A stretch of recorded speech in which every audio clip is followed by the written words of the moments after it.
Welcome to Seltzer Squad, the podcast about staying sober in the city, with your hosts, Kate Zander and Jes Valentine.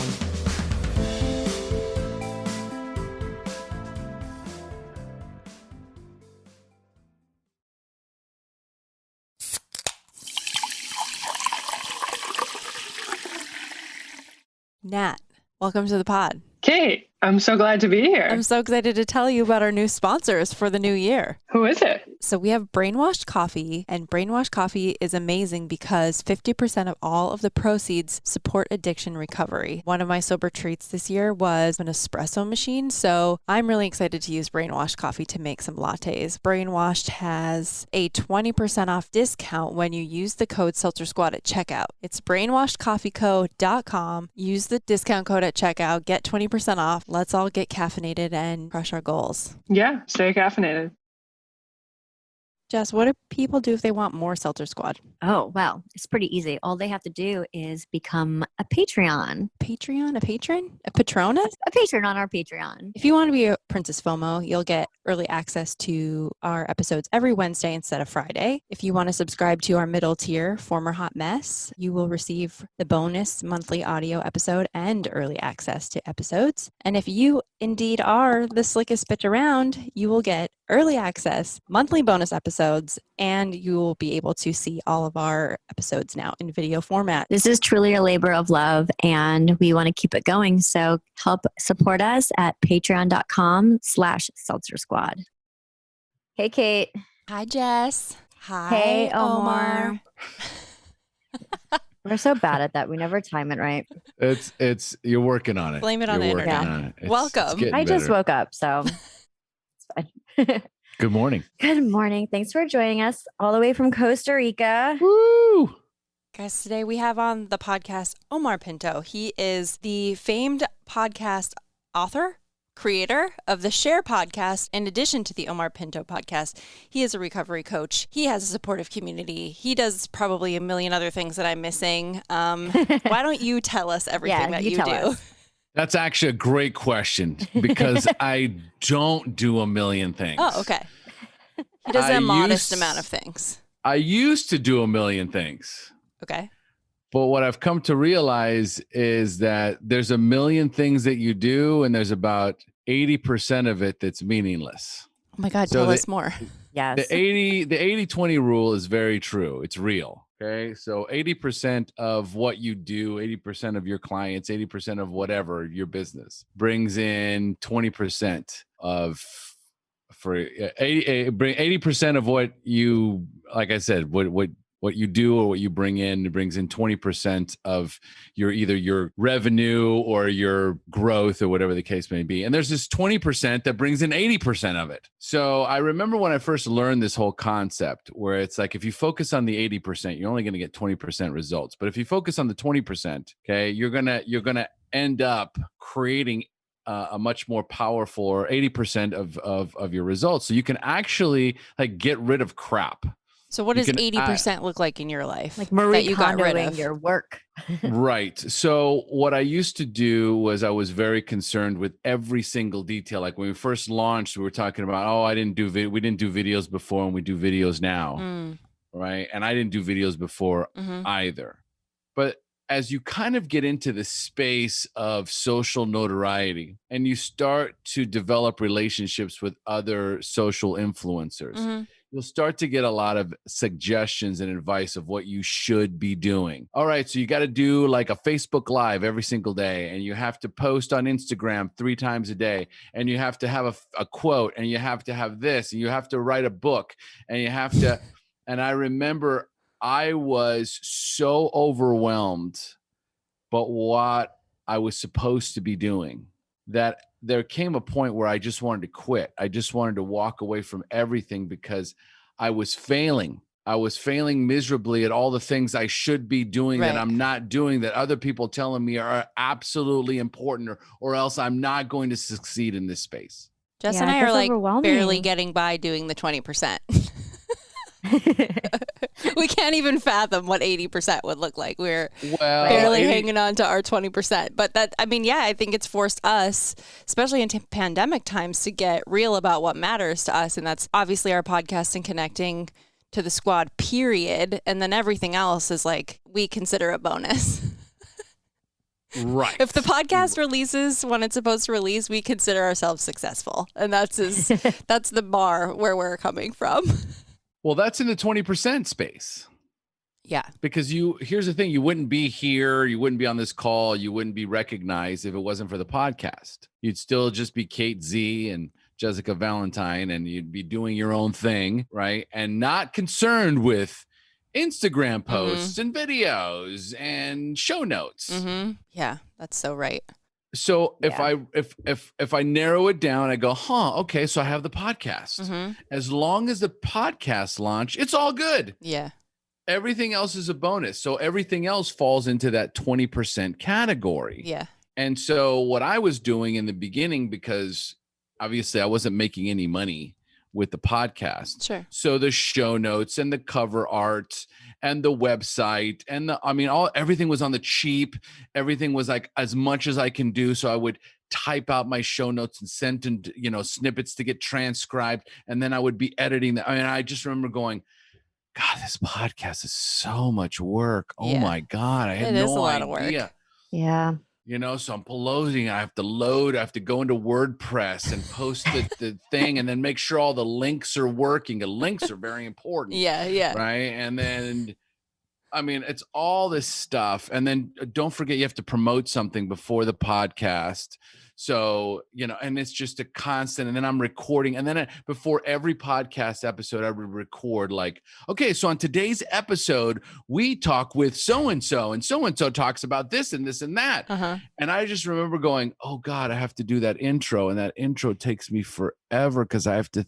You have to look the person up and get it right. That's why we not intentionally botch everybody's intro, but we just sort of go because you know better who you are than I know who you are. I'll misrepresent you 9 times out of 10. Well, what I do is I go into your bio, right? And I go, oh, like I did with you guys. And I'm like, oh, here's a little bit about Kate. Yeah. Here's a little bit about Jess. All right. And then guess what? There's my intro. I don't no longer have to do an intro before the podcast. Sure. Yeah. I'm glad that we never did that. We've always just kind of done it in the episode, and we started off not even having guests. So that is one thing I think in hindsight that we just it's like a happy accident. We just never thought to do that because that would be so fucking annoying. I think also you're right. A lot of people, well, first of all, a lot of people try to start a business from a passion when you don't necessarily all the time need to do that. And not that we kind of treat this like a business, but this is still a passion project for us. But we very much are aligned with how much, I don't want to say extra credit we want to do, but how much extra credit we want to, there's a lot of other ways we can provide value, but also what feels good to us and what the squad is going to get the most out of is what we prioritize. So I guess by slacker definition, we narrow in on the 20% because we don't want to do extra credit if we don't have to. Because then we want to live our lives also. The extra credit for us is going out and living our lives and having a robust community that feels supportive. So that's to us what the gravy on the top is. Well, and it's almost like, what you just mentioned. What was it you said? The slacker? The slacker mentality. The slacker mentality. So in other words, if I'm focusing on the 20% that works, okay, to yield 80% of the results, that's considered being a slacker. Right. So we have to change the language on all this stuff. True. I work my ass off. Yeah. Okay. Period. End of story. That's just who I am at my core is a work beast. Okay. I need to be working. Mm-hmm. But what I found is... Yeah, I'm a worker bee too. Yeah. Well, I need to be working. But what I found is this. Because I'm a workhorse and a work beast, okay, there's people that recognize that in you and will exploit that. Mm-hmm. So all of my jobs... Kate. When I had a job... Yeah. It was just give it to O. Just hand it to O. Yeah. He'll stay. That He'll job, get it done. Yeah. Oh, that job. Oh, somebody just quit. All right, just add that on to his. Don't worry. He's not going to ask for more money. Just add that on to him because he just likes to feel productive, right? Just give him more to do. And so I would take on these roles, right? I would just take on more workload because that's who I am. So I already recognize that in me. And then just in the process of just all my own personal development, like, wow, what would happen if I stopped working that hard for other people and just worked that hard for me? Oh my God, what would that look like? And not only that, if I stop listening to what the fuck other people think I should be doing in my space, how much time would I have even more for me? Oh, well, that's being selfish. I'm sensing a boundary conversation here. I mean, let's just go there because I mean, it's super important. People listening right now that hate their job or hate that they have a passion project that they now hate.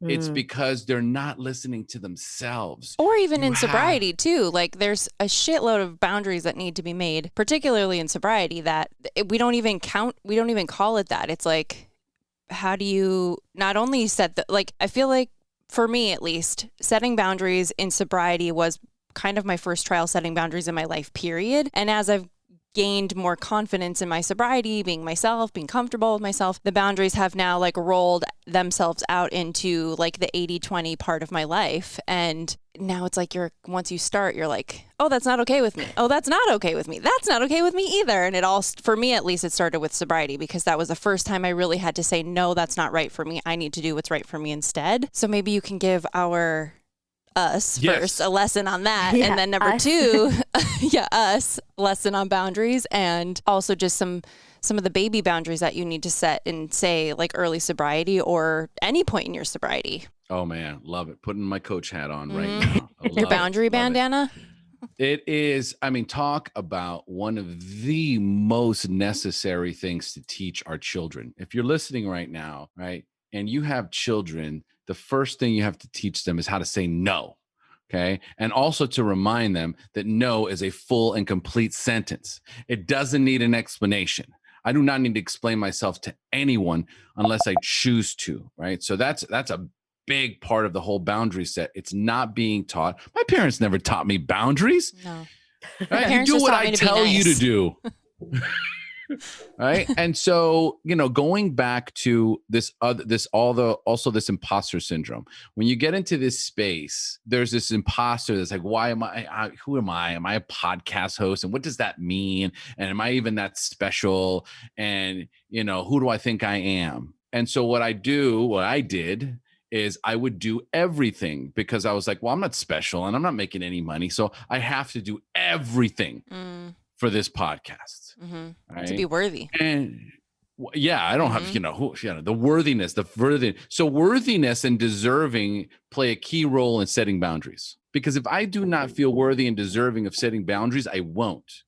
And if I don't feel worthy and deserving of what I have, of what I do and who I am, then I will constantly feel like I'm an imposter.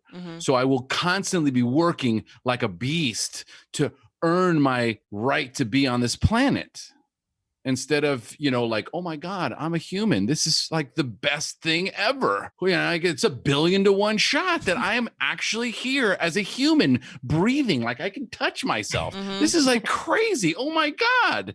Like, wow. Like everyone should be celebrating every single day. It's like, oh my God, I'm human. Sure. Yeah. I forgot how exciting this is. And so ultimately, once I started to develop and understand that, then I started to discover Fiverr, which is exactly like Fiverr. Oh, I get it. Okay, yeah. Yeah, Fiverr. You're on Fiverr. Yes. Fiverr. Okay, like I thought you meant like spiritually discovered it. I'm like, what? No. Then you were like, Fiverr is the answer.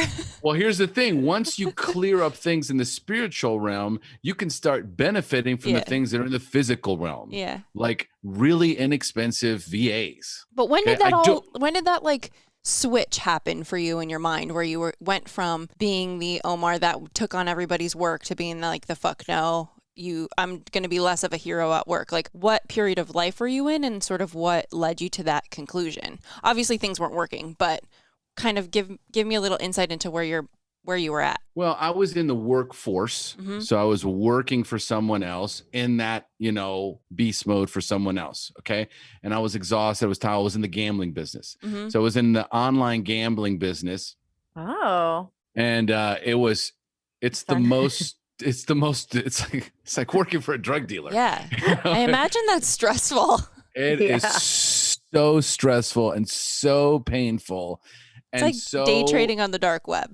Yeah, for me. So incongruent with my own values. Yeah. Mm. And so here I am, I came to Costa Rica to get into the gaming business, right? Because I wanted to make millions of dollars. Okay, so let's just start there.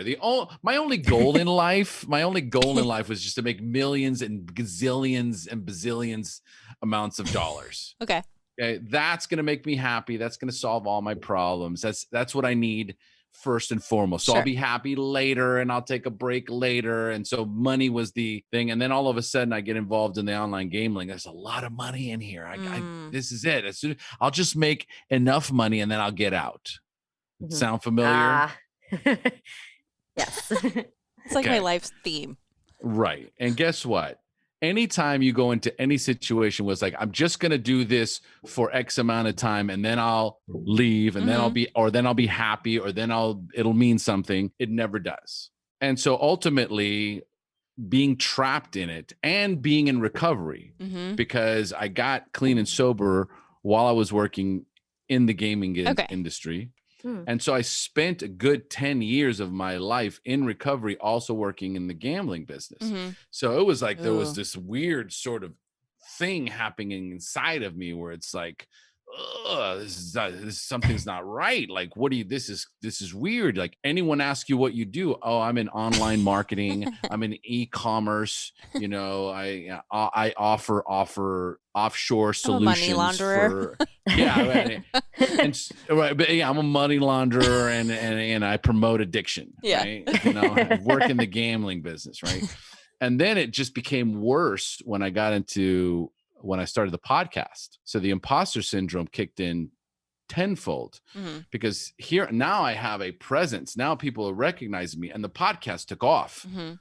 It was just, and so I'm getting emails and I'm getting PMs and people are posting and this is impacting my life and blah, blah, blah. And I'm like, God, I gotta do something about this job of mine. This is just really weighing on me. But guess what? I'd spent so much time in the gambling business and I didn't have a degree in anything and I didn't have a certification in anything, right? Like I was just this guy who managed to just talk his way into every situation I ever got. Every job I ever landed, I just had the right things. I knew exactly what to say. I'm just a great interviewer. Yeah, you're very I don't know, pleasant. You have I'm a lot of charisma. Personable. Yeah, personable. Charismatic? I was going to say people pleaser, but that is not it. Well, that too. Yeah. Plenty of that. Yeah. Plenty of that. Let's not. Okay. And so, not even most of us do not recognize our gifts and talents because we don't see them as gifts and talents. This is just how I am. I'm charismatic. I'm a people person. I'm naturally energetic and electrical and attractive. And people, when they meet me, they're like, this guy could be, I don't know what to do with him, but let's put him, I'm sure he could do something. Right. And I'm also a very strong leader. So all of these things that I would take for granted, other people saw in me as like a talent or a gift, and this guy would be an asset to our company. And I was like, well, that's just me. Right. And so unable to see that, you will just accept whatever's handed to you. You will just take whatever's given to you instead of you deciding for you, this is what I want. This is what I'm going for. This is my dream. This is my vision. This is where I'm going at. I'm lucky to survive and feed myself is basically a lot of where my life was. And so ultimately 10 years into recovery, my wife comes into the picture. I meet my wife and I had done enough work in the steps. I had done enough work in personal development. I had done enough work on myself that the universe allowed her to come into my life. Okay. And she comes in and she's just on another level. Okay, just on another level everywhere. Okay, she's on another level in personal development. She's on another world, education. She's got a master's degree in business finance, right? She works, in the banking industry, but she's also a yoga instructor and she is a Reiki practitioner and she is like certified in IIN, right? And I was like, oh my God, who is this person? Right? She's so awesome. And I remember when I met her, I'd been divorced for 10 years. So basically in and out of relationships, right? I was like, I'm just going to be single for the rest of my life, right? And I meet her 3 months after I met her. I go, I have to ask her to marry me before she figures out who I really am. Okay. Because you're still feeling the imposter syndrome? Oh, big. I mean, so you wanted to corner her? Oh, it was heavy. I wore that thing for 40 plus years. I feel like that's every guy ever. It is just, but here's the game changer. And I'm going to try not to cry when I tell this story, but I already feel it.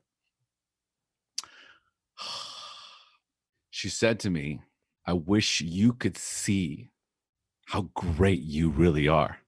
Like, I wish you could see in you what I see in you. And, back then it didn't make me cry. Like today it makes me cry, right? But back then it didn't make me cry because I was like, I don't know what she's talking about, right? She goes, there's so much greatness in you. And if you would allow yourself to be great, and I just remember it's that, even though like today I recognize why it's so emotional, because I spent so many years of my life waiting for one person in my life to tell me that. Mm-hmm. And the only person that ever told me that other than her was my sister, but she's my sister. Sure. So it's like, well, she's my sister. She's supposed to say stuff like that. Right. And it was so hard for me to shed that imposter syndrome. It was so heavy, so all encompassing. Right. And I started to believe, it was like the fucking Matrix, you know what I mean? It was like when Neo like starts to fucking move, right? And he's starting to believe, right? And something there was a chink in the armor that penetrated, and it penetrated to my heart, right? And somewhere in there was like, is that true? Could I really be as great as she thinks I am, right? And there was an aspect of my life when I first got sober, what was the same moment, which was when my daughter was born. Because I was just aiming for death. Mm-hmm. Okay. Ruined the marriage, blew up the business, flat broke, just the cocaine rock star, rock bottom story. And I'm holding my daughter for the first time in my life, which was 18 years ago. And I was like, there's gotta be something inside of me that knows what to do here. I have to do something. I have to do something because I can't go out being a complete failure and disappointment to this child, even though I have absolutely no faith in me. Zero. Interesting. Did you gain any glimpses of faith in yourself along the way in sobriety, or was it not until you met your now wife to really magnify the moment? Tons. It was really in 12-step recovery was the absolute beginning of my personal development journey. Okay. What people don't recognize is it is a wonderful cornerstone piece that will change the trajectory of your life if you allow it to. Mm-hmm. If you do not attach yourself to the rigidity and the dogma and the crap of the personalities that choose to fuck up everything that is good on this planet. And you can just embrace the actual information, the knowledge that exists. The knowledge and the experience and the help that exists within those pages. It will save your life. And so as I was getting into it, it was the first thing, and it took me 4 years to finish all 12 steps because I worked them in Narcotics Anonymous. So anyone that knows anything about Narcotics Anonymous, that book ain't no joke. Okay. So for most, it takes at least a year. And for some, it could take more. But I took my time. I didn't allow myself to get pressured by anyone. When I didn't get something right, I was willing to go back and correct it. Mm-hmm. And each time I would go back and correct my answers, I would get new insights, new information. I would grow. I loved it. I was growing for the first time in my life. School was a nightmare. There has been zero. There was nothing in high school or college that has ever helped me in my life to this day, right? Not shitting on the educational system. I'm just saying it didn't work for me, right? And if it's not working for you, get the fuck out, right? And you have to find your own path. And so all of a sudden, I'm in this place where I have to actually, it's an educational system. Yeah. But I mean, it's coming in. It's coming in. And I mean, it's coming in. Like I'm reading through the basic text in Narcotics Anonymous. I'm like, oh, yeah. Oh, that's me. Holy shit. It's like I wrote this. Yeah. Oh my God. Like, this is amazing. Right. And I used to meet with my sponsor and I would be so excited every week. And I would meet every Monday with this guy without fail. And I would have my work done I was militant. And so what happened was, because of my tenacity and because of my work ethic, and again, the workhorse, people that were watching me were like, dude, can you sponsor me? Like, you're on fire, man. Like, you actually like this stuff. Yeah, and you're fun to be around. And how far into recovery was this? 1 year. Okay. Oh, that's right. You said that. So do you find that what I think the 12 steps are really good. I think you're right. All the other aroundness can be taken or left. But I find even in myself, the things that repel me about the work are often the things I need to do the most. Did you hit any roadblocks along the way? Like, I don't personally know what every single step is, but I know that there are some major themes about, I think at one point I had said on a Zoom call, or maybe it was our book club, like step 4 seems really, I think that's the inventory one. I'm not. Yeah, I thought that was okay. Where you kind of have to take a peek back at everything. I don't know. You'll know better than us, but I felt a lot of resistance around that. And it was, I think, around 3 years into my sobriety where I kind of had hit a wall where, I've been in therapy, I've been doing the work, I've been showing up in supportive spaces and asking for help when I need to. But I think there's a continuing journey in sobriety that I was very adverse to AA and the whole program. I think later on, now I'm more interested to go back and look through all of the materials to see how I can still learn and grow from that. And I think, I don't know if taking it or leaving it is part of people's programs, but I find that now I'm a little bit less egotistical when I approach the material. Whereas before I was like, oh, this I very much don't identify with. I am going to be over here. I'm going to do this instead. Where I think now I always tell people, like, integrate both if you can. You're not going to do yourself harm by like not doing more spiritual work or, personal growth. That is what you're describing there really is almost, there's 2 facets to that. Number 1 is how bad do you want it? Right. That was it. And for me, I had a brand new baby girl and I had nothing. Yeah. Nothing else. There was no option B. No.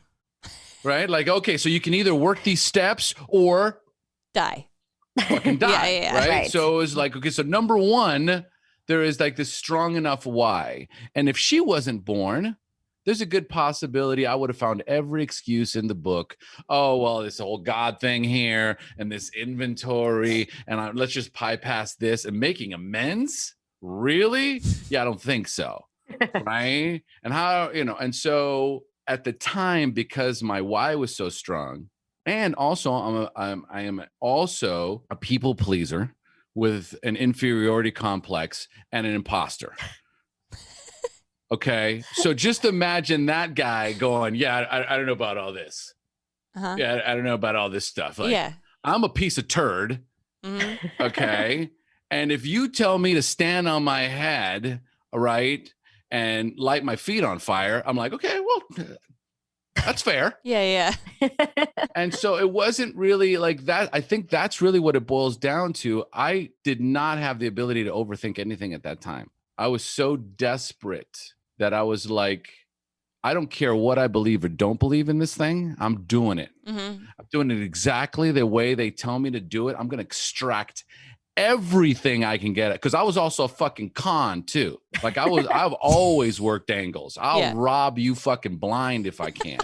You know what I mean? I will tell you whatever the fuck you need to hear to get what I need to get.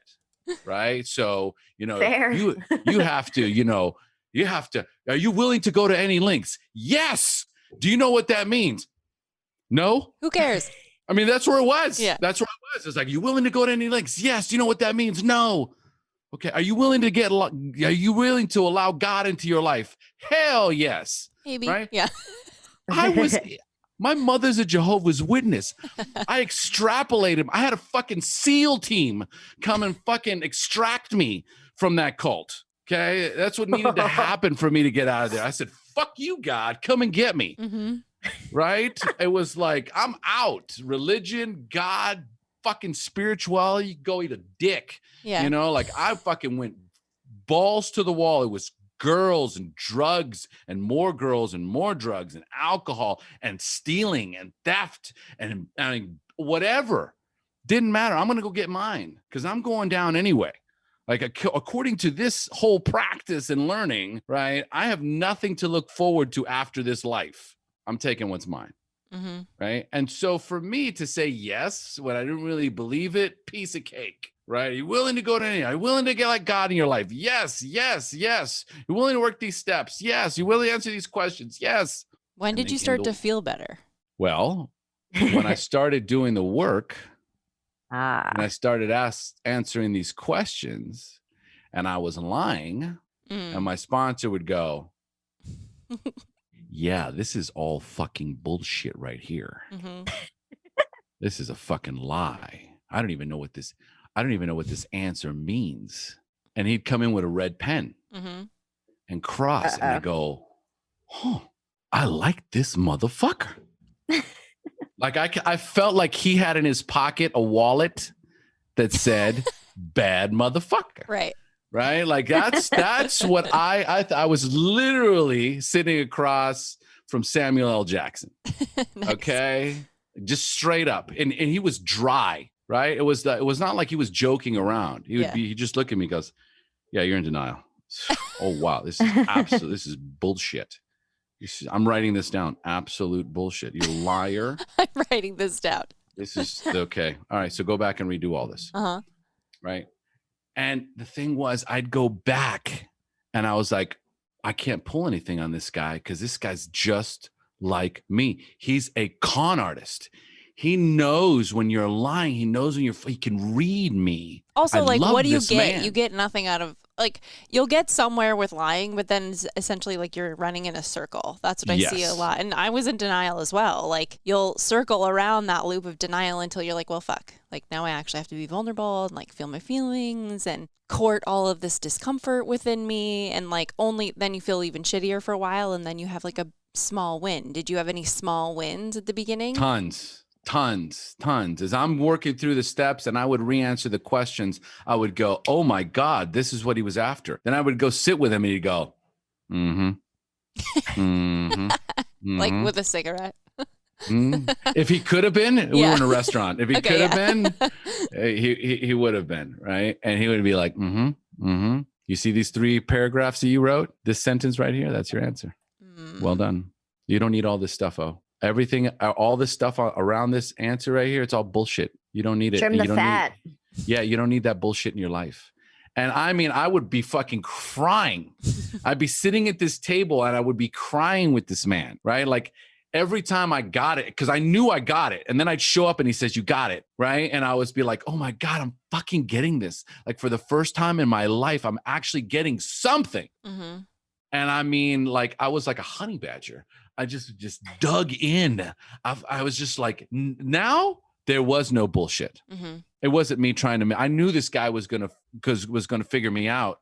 Right. So I would just answer and I would get more vulnerable and more honest and more vulnerable and more honest. So where were the boundaries born? Because they're born in the same place. As you like gain a little bit of self-respect, what did your early boundaries look like? Oh, to loop it back. Let's talk about baby boundaries and then your bigger boundaries later on. I was trying to get my wife back. My whole focus was on getting my wife back, getting the family back, getting it all back. And my sponsor's like, you ain't getting shit back unless God wants you to have it. And see, there's no wiggle room in there. No. And so the only thing that would jam me up is when I got the wrong text message that I got from her. I didn't get the response I was expecting. She didn't answer my call. She doesn't want to do the work. She doesn't want to go to therapy. She doesn't want to give me a chance. My sponsor's like, you're out of your fucking mind. You're going to go back out. You're going to go back out. We need boundaries. So you either get yourself another sponsor I'm not going to watch you go down in flames. Mm-hmm. So you either accept these or find somebody else. Was that hard? Oh my God. Here was the rules. You can't spend any time with her. You go pick up your daughter. Whatever pleasantries you need to, hello, I'm here to pick up my daughter, and leave. Mm-hmm. Okay. And then when you come back, you have a 15-minute window to get out of there. And that's too much time. Oh, wow. There's no emails, no text message, no phone. And you have to sit with her and you have to explain to her that your sponsor said that for the next year, no contact. I also want to side note to anybody listening who's in a bad relationship, apply these rules. Oh, yeah. Right? No. This is, I coach people on this shit. Because this is how you protect yourself in the long run from something that is not in your highest good. I want to just audio snip that and save it as a voice memo to all of my friends in shitty relationships and just constantly send just that. No contact. Listen, if you Google the drama triangle. Okay. Yeah. And then totally. find your role in it, you sick fuck. Because I was so sick. I'm writing this down. Yeah. Right? Drama triangle. Kate Google's drama.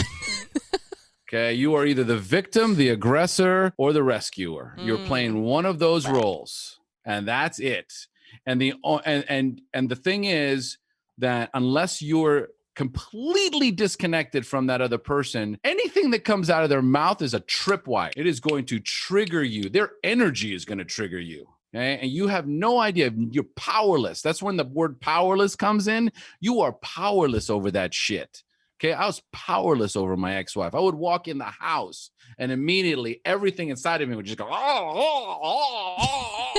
manipulate, lie, fucking con, manipulate, lie, con, do something, say something, do something, make her feel guilty. Damn. And until I'm out of that situation, it doesn't calm down. Right.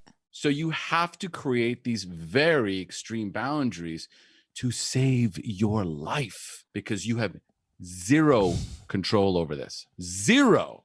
It's interesting too, because when we're talking about setting up boundaries, I feel like for me personally, it's usually me setting up boundaries for other people, but you are talking about setting up boundaries for yourself, not to cross. That's fucking crazy. Just as important, if not more. I feel like I'm crying now. It's actually more important because you're the only one who matters. Oh, God. Kate, you're crying. I'm crying now. I'm in the drama triangle. I'm in certain aspects of my life, not in my relationship. My relationship is good. It's a wonderful thing when this happens, Kate. Yeah, when the tears come out, there's a version of you goes, finally, Kate. You can finally see it. I've been trying to show you for so long and you just haven't seen it. And so there's this shadow version of us that constantly is applying the pain. Pain is the only motivator for many of us. And once the pain gets great enough, we will finally ask for help. And the next part of asking for help is the most difficult. What part is that? What do you mean? What is the most difficult part about asking for help? Oh, well, you have to being, why is the word escaping me? To take it on the chin. And vulnerable. Being vulnerable? Right? No, that's asking for help is being vulnerable. Yeah. Right. You think that's the hardest part. That's not the hardest part. What is the hardest part? Oh, God. Accepting the help? Yes. Fuck. We're like, what is Why do you think we don't ask for help? Yeah, because then you have to do something. I don't want to fucking hear what anyone has to tell me. Or change. Right? This just got heavy. I'm quiet because I'm taking it in, not. There's so much information in this 40 minutes that we've flipped the script on us. I know. I was just we'll just ask you questions tell us about a time you were really drunk and did something stupid. And they were like, damn, throwing down. So what does that look like? Wait, tell me more. Now what? Then what? Yeah. So you did all these hard things. Now what do they look like? What happens is when you start doing these hard things, when you start asking for help, when you start taking suggestions, when you allow yourself to set those boundaries, and at first it feels like it's such a punishment. It feels so painful. And then you recognize it is the only way for you to free yourself. the only way for you to free yourself. And ultimately, it goes back to worthy and deserving. If I do not feel worthy and deserving of emancipating myself, then I will stay enslaved. I will stay trapped in a toxic relationship because I have not learned my own value, my own worth. Is it okay for me to not spend time with my mother? Is it okay to disconnect from my father? Is it okay to not have a relationship with my sister? Is it okay to cut out my brother? These are these ties that we have not, there isn't a clause in there that under these conditions, it is okay to disconnect and protect yourself from toxic, narcissistic, self-absorbed individuals. Even if, side note, they happen to be blood related to you. And I think a lot of people get tripped up on that. Like they feel like, oh, it's my parents. They It's feel like, obligated. It doesn't fucking matter. If it's a toxic relationship, it's a toxic relationship. You being born to this person doesn't like you're not obligated to stay in a shitty relationship with someone when you're just doing more detrimental shit to yourself. Like, I don't know. I feel like it's really hard to get that through people's heads sometimes. Cause I feel like I'm like, guess what? I cut off that fucking family member. I cut off that family member. Just, it's like, it's not serving you. It's not fucking serving you. And you shouldn't feel obligated. Like you said, just because you're like a blood relative. Like what the fuck does that really mean? Nothing. But I think also what you said that was interesting is we often think about boundaries as not letting other people cross them. And a lot of what you were saying before is not letting yourself cross certain things that you know will feel good in the short term, but ultimately be really harmful. Like the example that I think of now is that I was having a lot of trouble sleeping. And so now I force myself to put my phone down. I have to have that. I guess it's like a rule that I set for myself because if I don't get sleep, I feel shitty. Then I'm emotional. Then I stay up. Like it is still the cycle that I am completely responsible for. But I have to put a boundary against, becoming too overstimulated before I go to bed or else, but I guess I didn't realize those were boundaries.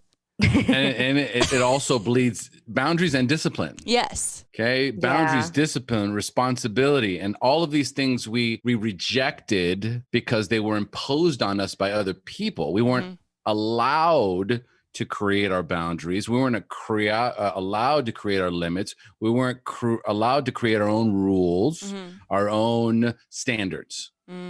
So here we are in this space, our nuclear family that already has all the boundaries and rules and standards and expectations. And well, guess what?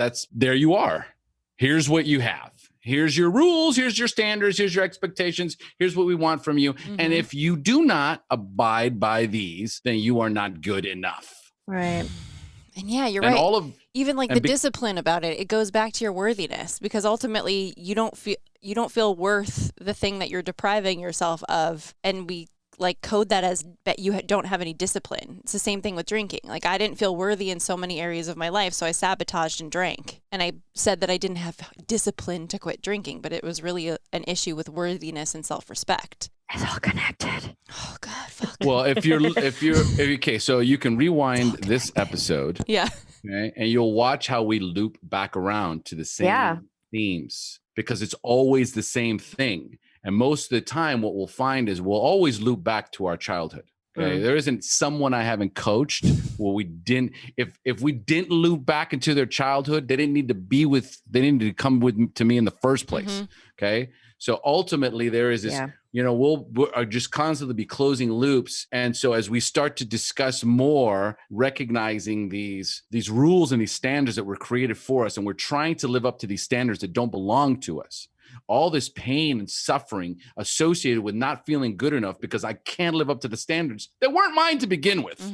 Right. And so, boom, we always end up, boom. And then my dad did this. And you're like, okay. There it is. Yeah. Someone's inner child is showing. Yeah. And it's like, let it all out, man. I'm just gonna hold that space for you. Damn. Yeah. Right? You just cry. So with all of this talk, about boundaries and worthiness and everything that we've discussed so far, most of our listeners are in really early recovery. So I was just wondering if you have any recommendations for people that are in like baby recovery, like just little tips or something that they can take away, or usually we wrap on like a list of rapid fire questions. We're on a whole nother level. So if you could give some imparting wisdom to this is different. Selfishly Jess and I, and also our other listeners. Yeah. I got you.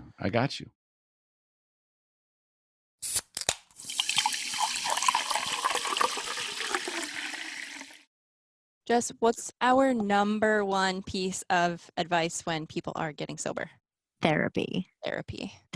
So much therapy that I'm going to school to be a giver of therapy. This is true. BetterHelp reached out to partner with us at the Social Squad to offer 10% off a monthly membership to BetterHelp.com. What is BetterHelp.com? BetterHelp is an online therapy platform that is for individuals, for couples. You take a short quiz, you get matched up with a mental health professional, and you, through the app, are able to video, or you can just message back and forth with a licensed professional to give you counseling and guidance on anything and everything that you're going through. So how do our listeners use our code? You just go to betterhelp.com/Seltzer Squad and you'll receive 10% off your first month.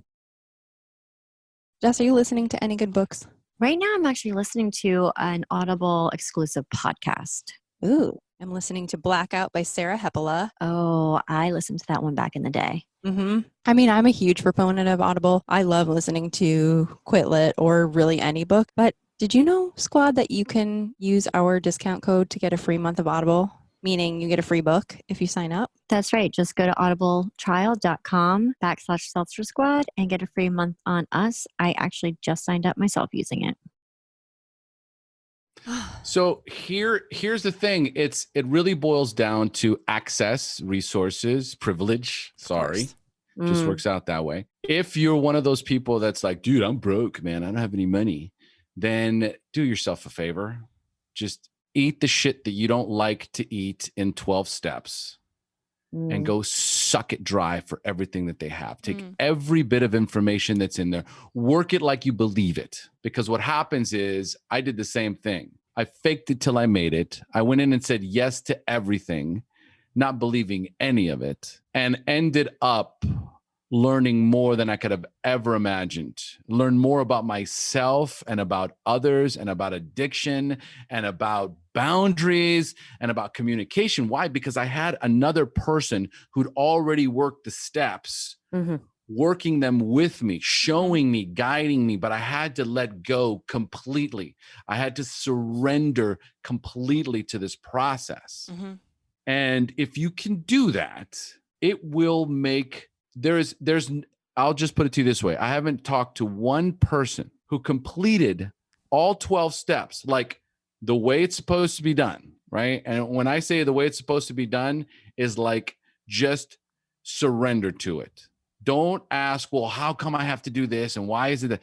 When they didn't ask why and they just did it, there hasn't been one that said, oh, I worked those 12 steps. God, it did nothing for me. Yeah. I got nothing out of that. That fourth step was so easy. Everyone's talking about how challenging it was. It's like, whew, right? Kate has been tripped up on that one.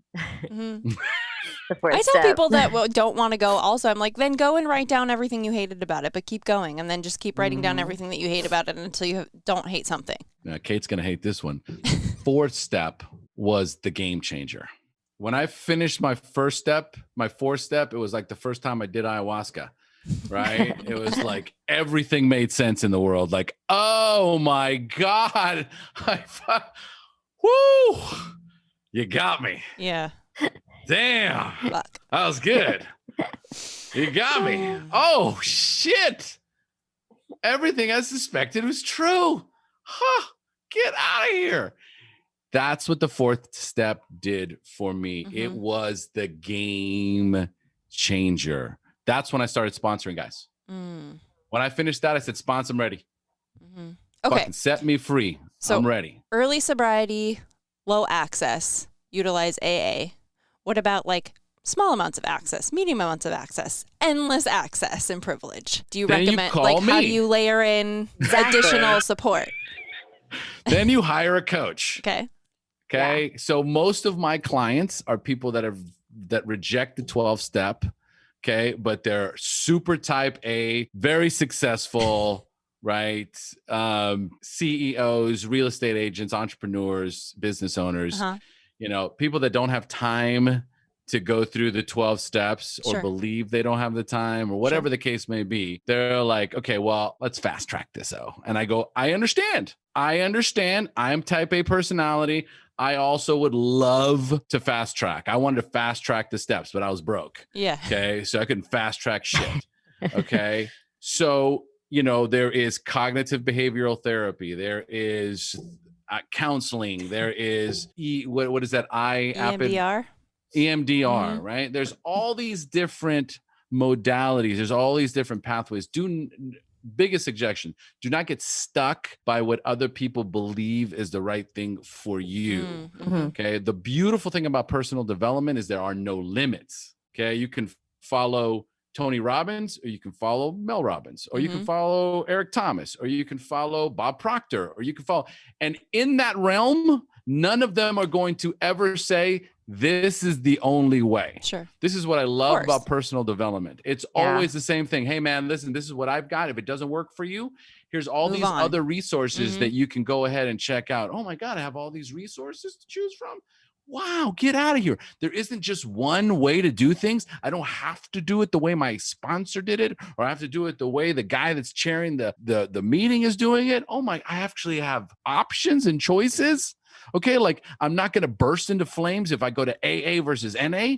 Oh my God, who knew? Right? So allow yourself to let go of the dogma. Do not pay attention. If you need to say yes, even though you believe you're saying no inside, then just go in, just say yes. Let me have what you got. Let me get what you have. I'm going to leave what I don't like. Right? And guess what? When it came to the 12 steps, you know what's the thing that I didn't like about the 12 steps? What? The people. Yeah. Because when I was done with the 12 steps, I love this thing. Yeah. Every step worked for me. Every one. What wasn't working for me was the assholes running the fucking meetings. Right? And so guess what, guys? There's people that are fucking just. We're just people. They're just people too. Yes. And guess what? We come into these rooms like really broken, really fucked up, really manipulative, like cons. We all are. And all of a sudden, I can't lie about something. Like when did lying become like, oh, well, this is God thing here. You know what I mean? Yeah, of course I believe in God. I'll put a sheet on. What do you want from me? Right? I'll do it. Whatever. Sheet on. Yeah, I'm good. Whatever you need. You know what I mean? Yeah. I'll wear a skirt. Sure, I'm in. Whatever. Give me what you got.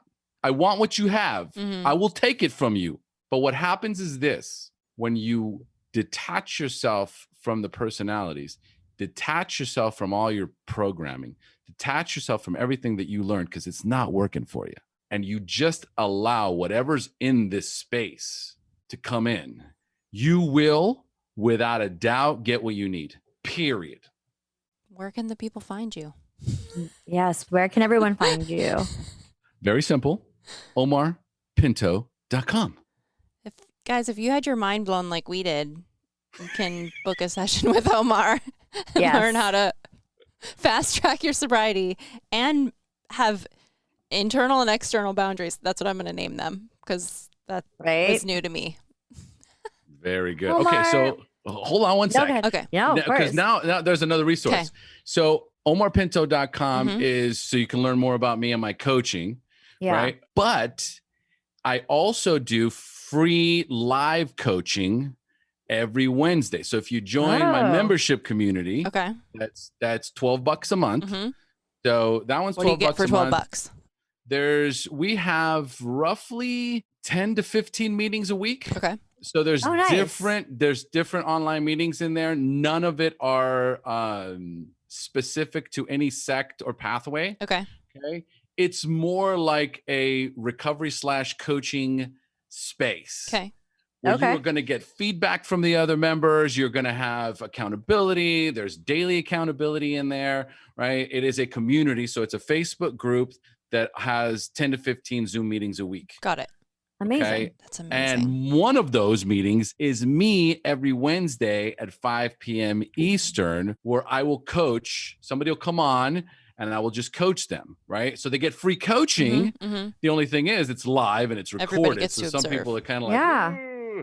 but there's people in there that are like, I don't give a fuck. Hell no. You know, like whatever, recorded. Help I get me. to go. I get free coaching from O. Yeah. And so I'll That's get awesome. some, and then they'll show up and they'll be like, if nobody else asks for coaching, I'm going to go back in.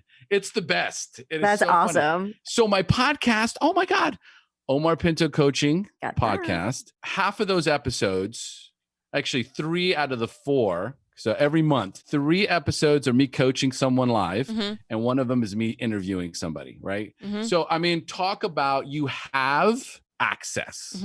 Yeah. Tons and tons of access. That's how you can like listen to me, follow me. I'm also on Instagram, Omar Pinto Coaching. I'm on Facebook, Omar Pinto Coaching, right? Everything is Omar Pinto Coaching. Well, thank you so much. This was very eye-opening. P.S. Shameless So plug. good. We were a guest on his podcast, so you can go and find us there as well. Or maybe it hasn't released yet. It will be It released. has not. Okay, By it has the not released, time but it this will be has. released in the future. By the time this is aired, Maybe. you know. Who knows? We're all just doing 20%. And if not, you'll just have to wait. Thank you so much. It was Thank you so so fun much. chatting with you again. Appreciate your time, and thank you for doing so many good things and blowing our minds today. Yes. I absolutely loved our interview.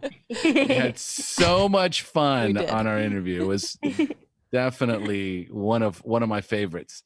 So yes, ladies, thank you so much for having me. It's Thank been you. awesome. Talk to you soon. Thank you. Have a great day. Bye. Bye-bye. Until we meet again. Be nice to yourself. And don't forget, Hangovers suck.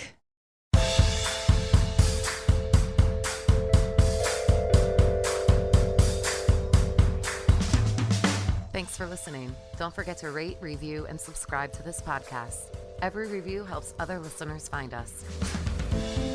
Music by Dead Go West. Art by Kate Sander.